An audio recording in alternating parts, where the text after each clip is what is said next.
2016, when I get to Michigan, within the first few months I'm here, I notice there's a whole lot of stories going on about me. None of this stuff is true. When I'm hearing this stuff, I don't understand where it's coming from. Every time I look around, there's another. There's probably 10, 15 different stories going on about me. Well, one day I'm hearing I'm supposed to be some petty thief. Well, it's just like all the rest of the stories. I don't care what they're talking about. Not until many years later that I find out that it's actually coming from the narcissist.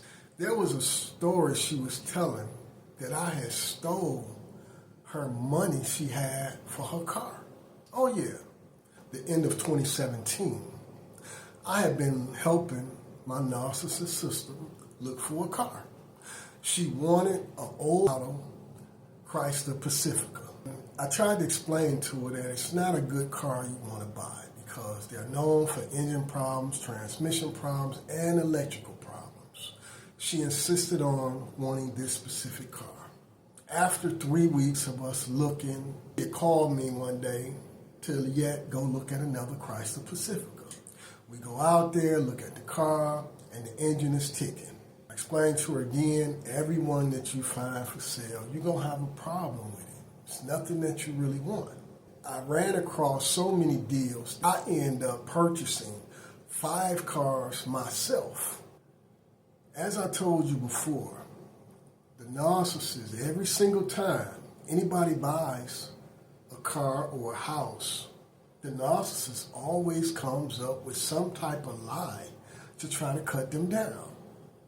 Well, after we get back from looking at this last car that was ticking, I go in her house, use the bathroom, and tell her I'm getting ready to leave. She comes out the bedroom, stops me in the hallway, right at the stairs. She said, "Hey, I want you to put this money up for me." When she say this, I get a real bad vibe, and I don't understand where it's coming from. It's really strong. It's bothering my spirit. At the same time, I'm thinking that can't nobody hide nothing in my house better than me.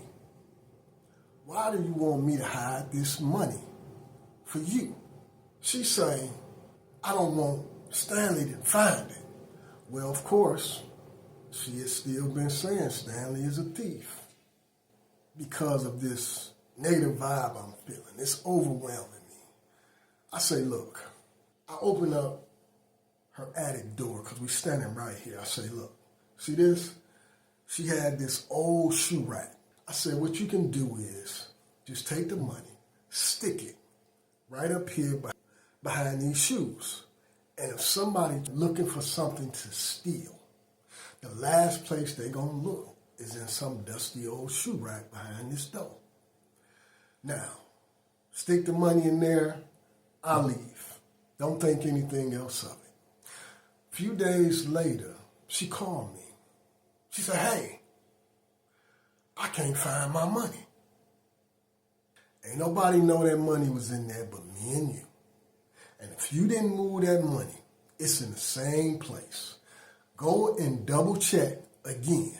I get off the phone. About 30 minutes later, she called me back. "Hey, I found it." She goes later that day and buys a Chrysler Pacifica that she'd been looking for. They take the car to her daughter's house, park it in the driveway. I don't think anything else about this situation. Come to find out, ever since then, she had been telling people that I stole her money that she had for this car, even though she went and bought that car the same day. So how did I steal her money? The story that she was using, she said that that's the only way that I bought the 5 cars I bought is by stealing her money. So everybody who heard the story believed it because they see me with 5 cars at my house and she telling them the story, I stole her money. But they don't understand that I purchased the cars before she come up with the lie that I stole her money. The whole point in her coming to me the way she did, asking me to put her money up for her, reason for that was she was setting up a situation so she can tell the lie that I stole her money. This was the very reason that I had that negative vibe that I got. This is how narcissists work. And if you ain't paying attention, they will set you up without you even knowing about it. Here's the thing that you have to look at. While she was telling the lie on me, she was still telling me lies about everybody else stealing. See, that's when the lie come about her daughter stealing. She stole food out of her freezer, allegedly. She was still lying, telling me that Stanley stole it from her. She told me a lie. The neighbors stole stuff off her front porch. But it didn't end there, because one day she come to me and tells me that she left some food on the front porch for her friend Vicky. And Vicky's nephew came to pick up the food for Vicky with some boxes of stuff. And according to her, he stole boxes of stuff when he came to pick up the food. And when she did that, I tried to explain to her, I said, listen, if he took a box he was not supposed to take, why would you boxes of stuff for her on the porch, but then boxes of stuff that wasn't for her on the porch at the same time?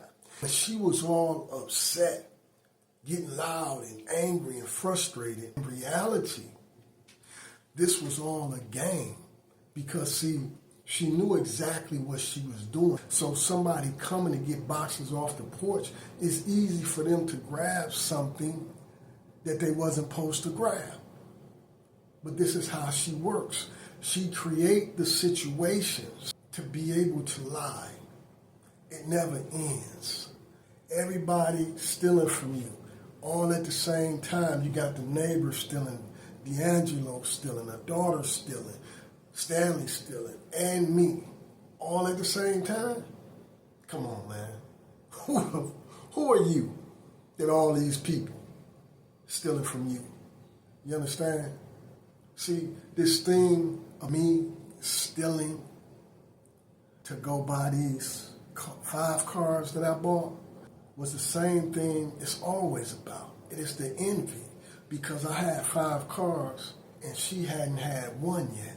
So in order to cut me down, she got to come up with this lie that the only way I got these cars is I stole her money. But nobody's paying that no attention.